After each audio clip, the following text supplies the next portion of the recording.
जिनवानी में the best physics है, the best chemistry है, दी बेस्ट स्पेस साइंस है, कॉस्मोलॉजी। जिनवानी में दी बेस्ट साइकोलॉजी है, दी बेस्ट पेरेंटिंग है। मैं ऐसे नहीं कह रहा हूं, मैं एक एक के ऊपर आपको लेक्चर दे सकता हूं, लेक्चर नहीं विद मटेरियल दे सकता हूं। आप रिसर्च करोगे तो मैं मटेरियल दूंगा आपको पूरा पूरा। दी बेस्ट केमिस्ट्री है, दी बेस्ट बायोलॉजी है, जिसको मैं अभी पिछले 2-3 साल से जेनोपैथी के नाम से प्रचारित कर रहा हूं। अब मेरे पास वो कोई मिल ही नहीं रहा कि वो जेनोपैथी को काम को आगे बढ़ाए। जो केवल स्टडी कर रहे हैं, स्टडी कह रहा हूं, अध्ययन, वे लोग इसमें इंटरेस्ट नहीं ले रहे। सुमत तो एक फालतू है, क्या शरीर में मोह करना, शरीर की जेनोपैथी क्यों करना, शरीर की मैंने हम इलाज कराने के लिए वेदों की शरण में जाएं, रामदेव की शरण में जाएं और जिनदेव की शरण छोड़ दें।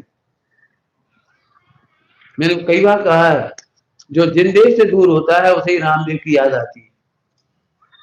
मैं आपको बता सकता हूं हमारा नेचुरल योगा जिनवाणी में कौन सा दिखा है, एक एक चीज बता सकता हूं। मेरे बहुत काम हुआ इसके ऊपर, जेनोपैथी के ऊपर।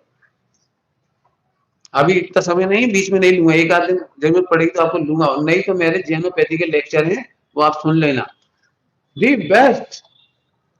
मुझे इसलिए चिंता हुई कि हमारे व्रती त्यागी लोग भी आईसीयू में जाना पड़ रहा है, उन्हें ब्रह्मचारी होते हुए, त्यागी होते हुए भी उन्हें इलाज करानी पड़ रहे हैं, दवाइयां लेनी पड़ रही है। और जेनोपैथी इतनी सुंदर है कि समाधि मरण दी बेस्ट करना हो तो जेनोपैथी के सिवा कोई रास्ता नहीं।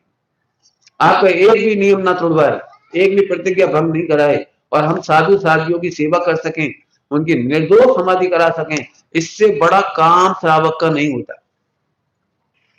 स्टडी करके देखो आप, साइकोलॉजी में बता दूंगा आपको, बहुत दी बेस्ट साइकोलॉजी है, दुनिया में ऐसी साइकोलॉजी नहीं मिलेगी आपको। बताऊं थोड़ा सा आपको, हमारे ग्रंथों में अनादिकाल से लिखा है अन्योन्य भाव। जिन्होंने स्वाध्याय किए होंगे उनको तो समझ में आया होगा अन्योन्य भाव। अन्योन्य भाव पढ़ाऊं थोड़ा सा, 4 लोगों को समझ में आया लेकिन बाकी को नहीं आया, तो मैं समझाता हूँ, बिल्कुल समझने लायक बात।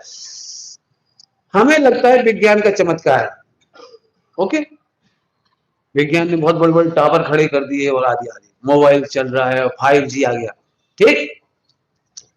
जहां तक आपको विज्ञान और मशीन दिखाई दे रही, वहां तक आप देखते रहिए।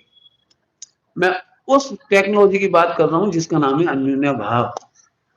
आप कल्पना कर सकते हो, जो जिस बल पर मोबाइल चल रहा है उसका मूल फार्मूला अन्योन्य भाव है।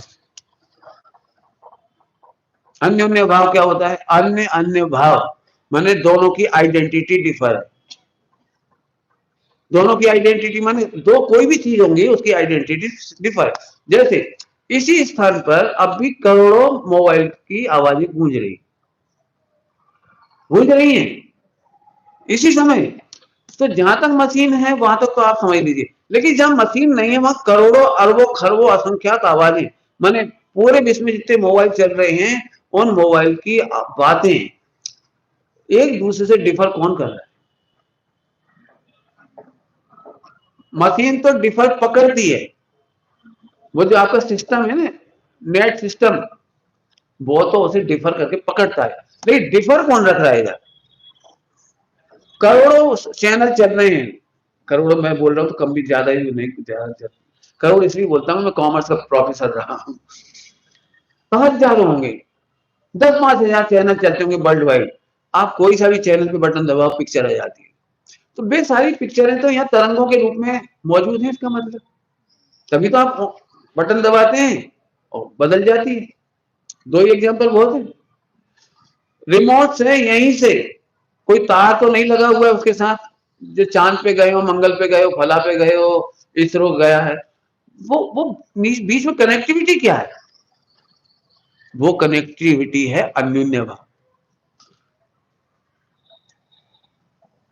सोचिए आप इसी कनेक्टिविटी के बल पर करोड़ों रुपए ट्रांसफर हो रहे हैं बैंकों में। कितना विश्वास है हमें कि हमारे खाते में तो उसमें चला जाएगा और उसमें से हमारे में आ जाएगा। और कभी कभी अब तो आपने सुना हुआ, एक बार हमने ऐसा देखा, वो कर दिया और टिकट तो आया ही नहीं। तो ये बोले वो ट्रैफिक में फंसा है। तब मेरा दिमाग घूमा, ट्रैफिक में कितनी एंट्रियां फंसी होंगी और फिर वो एंट्रियां गलत जगह नहीं जा रही हैं, सही जगह जा रही हैं। ये आइडेंटिटी हमारे अन्योन्य भाव में लिखी है, पढ़ के देखो। गुरु गोपाल दास जी बरैया जी ने 4 अभाव को परिभाषित किया था। गोपाल दास जी बरैया जी सबसे पहले परिभाषा के रूप में ला करके रखा। गुरु गोपाल दास जी बरैया जी इंजीनियर थे, मैथमेटिक्स के इंजीनियर थे, और आज से 100 साल तो लगभग होने आ रहे हैं, इनको भी उम्र हो गई काफी। मैंने उन्होंने ये तैयार किया। वो गुरु गोपाल दास जी बरैया जी समझते हो, आचार्य विमल सागर जी के गुरु, उन्होंने पढ़ाया मुझे। अब सोचिए, कहने का मतलब है हमें अभी भी ये लगता है कि हमारे धर्म में कुछ नहीं है, जिन वाणी में कुछ नहीं है, उनमें बहुत कुछ हुए। एक लड़का मुझे आया, पंडित जी आप नेट यूज करते हो? मैंने क्यों? अरे आजकल सारी जानकारियां गूगल पर एक क्लिक पर, क्या कहना था एक तो मैंने कहा, अब चूंकि विद्यार्थी ने कहा मैंने बॉम्बे में, तो मैंने जो उससे बात कही वो आपसे कह रहा हूं, एक क्लिक पर सब हाजिर। तो अभी तक कितने आईटी वाले सर्वज्ञ बन गए,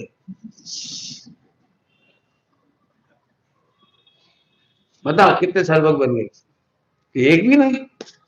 अब मैंने सुन, मेरी बात सुनना ध्यान से। आत्मा में इतनी जबरदस्त शक्ति, आपको इसकी शक्ति आ गई नहीं पुद्गल की, कि 2 बैल, करोड़ों अरबों एंट्रियां, करोड़ों अरबों वॉइस बिल्कुल अपनी आइडेंटिटी खो रहे, अन्योन्य भाव। ऐसे एक अत्यंत भाव है, विश्व की सारी ताकत मिलकर के आत्मा की शक्ति का सत्यानाश नहीं कर सकती, कुछ नहीं कर सकती, और इसीलिए वे परमात्मा बनने में समर्थ। इस विश्वास का नाम सम्यक दर्शन, इसी विश्वास का नाम सम्यक दर्शन है, और कुछ नहीं है। मैं एप्लीकेशन की भाषा बोल रहा हूं आपको।